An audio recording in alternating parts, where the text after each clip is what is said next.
My point is a mad, weird angle. You're going to hear this and go, how is this good? But if you think about it, it is fundamentally good. So here's the good news. When everyone's talking about NaVi and current LAN Counter-Strikes, I'm ignoring what happens when we go back online. I actually think that'll be very interesting. I think it'll throw a bunch of teams back in the mix. When we're talking about these LANs that are going on now, everyone actually, even though they're loving like NaVi's dominance, I also get this vibe that people are starting to get, which I've noticed when teams become dominant. It actually makes some people get pissed off because they feel like, it's boring. Like, no one can beat NaVi. They're going to win every tournament. Like, now obviously when they see like the numbers where like they have like 3 of the top 4 rated players, in your brain it makes it feel like, right, they can never lose now, can they? No one can match that. I'll tell you right now, after watching these last 2 LAN finals that NaVi played, the major and then this Blast finals, when they're in a final specifically, dude, NaVi is beatable. Like, they play differently themselves in the final. Like, I've always said, a grand final on a stage with a crowd is already a different environment than any other match you've ever played. Like, the pressure's different. In this case, I even think some of it's like NaVi are in their own heads. They're like, right, we're supposed to win this. We're not. We can't lose to this guy. Like, I noticed they just play worse in the finals, dude. So I'm telling you, I don't know who it's going to be. Like, spoiler, I don't have the team that can beat them. But I could see a world where they just fuck up and lose one of these finals. They almost did it both of these times. Like, there was moments where it was looking like it could happen. Yeah, they still won through. They're still amazing. But just that's the good news, is that they are beatable, in my opinion. Anyone jump in who wants to here? Yeah, I think you're right, but I don't know. I think also that it's probably pressure and also knowing that you're the favorite team to win this game. Sure. And playing against an underdog, and which is always a team against them, has its benefits. So I think that they might struggle a little bit with that. Also because they also have young players. Don't forget, Boomic doesn't have that much experience. I mean, obviously he has played a little bit on a good level, but outside of Electronic and Simple, all 3 of them don't have that much experience. Yeah, true. And still, nobody has played a big final yet of them. So these things I think we have to consider. And time will tell. But I think, I don't know. I don't even think that it really was that close. I think they're probably a team like who's joking a little bit around and don't take a couple rounds serious. And then once you lose a few rounds, you kind of run against the wall and things are getting harder. And all of a sudden, you don't know what to call anymore. Yeah, you keep doing that, though. Someone will come along, and when you're joking around, you get slapped upside the head, mate. Eventually, someone's going to win a game from that, That happens. But yeah, I think that it's an experience what they lack still.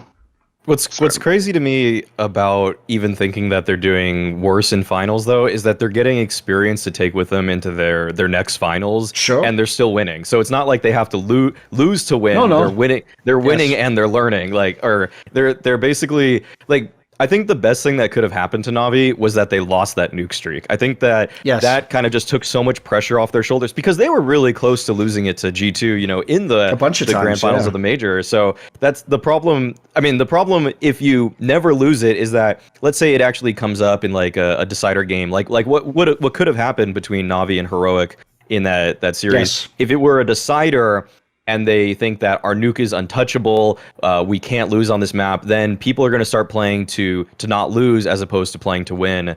And I think that NaVi have now gotten those jitters out of their system and still gone on to win the series against Vitality. So it's almost like the best of both worlds for them right now. And it's tough to see like their emotions getting worse. Like I almost feel like everybody has that handicap when they face NaVi that like let's say Gambit reaches them in the next finals or something at the World Finals, and then you think, oh, okay, Gambit finally did it, but they kind of are still thinking about the fact that the last time we played NaVi on a stage, we got blown out.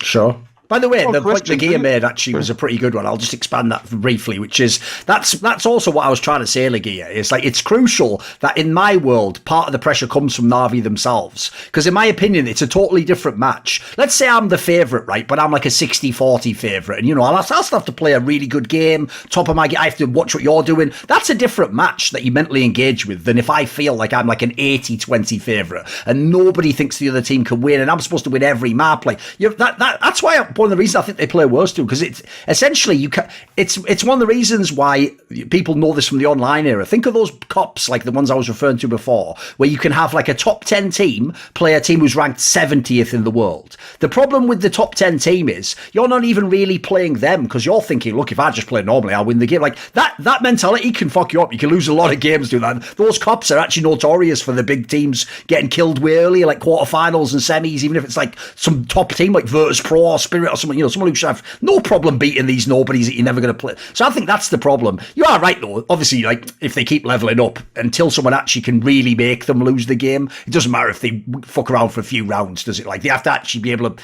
like the joke is, like in League of Legends, in MOBAs, people always describe every loss as a throw, right? The best way to describe it is this: it doesn't matter if you throw if the other guy can't catch. There's the analogy for you. So it doesn't matter at the moment if Na'Vi fucks around. So there has to be someone who can actually like step on their throat when they do that. Yeah.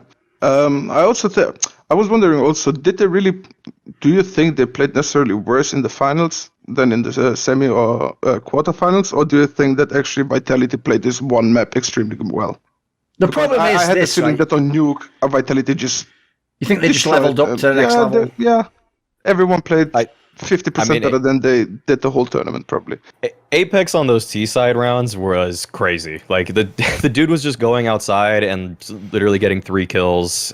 Just kills the outside player, goes into mini, kills the guy on top of hut, then kills the guy back silo. It's like, okay, like, even NaVi, nobody that NaVi plays usually can do something like that other than, like, Nico, So that was, probably a level up. I could agree now, with that point. reverse that, okay? Now say Vitality is the favorite for this game, okay? And now NaVi is the underdog. Do you think Apex would play like that? I highly doubt it. No, that's a very legit highly point. doubt it. Yes. Highly doubt it. Not that I want to take credit away from him or anything, but it's just different when you're the team that's supposed to win. You just try to play safe as much as possible, try to close it around for sure. As much as possible. But sometimes, like you said earlier with Floppy, sometimes defense is not the best way to just fucking play safe. Sometimes you have to play aggressive also to close the round out. So, yeah, I think that, I don't know. I don't even think that they have really that much, that they play much worse in finals. I think in both games, like what we had against G2, I think Nico just killed them. Nico was giving them a very, very hard time, where I think that caused them a little bit to struggle. And in the second game, I think that just on Nuke, it was dangerous. Both at the first and last map, I think it was super easy for Na'Vi. They closed it easy out. But yeah. Want to see more cool, funny, interesting clips based on topics from my content? Well, subscribe to this channel then, or, be a pleb and don't.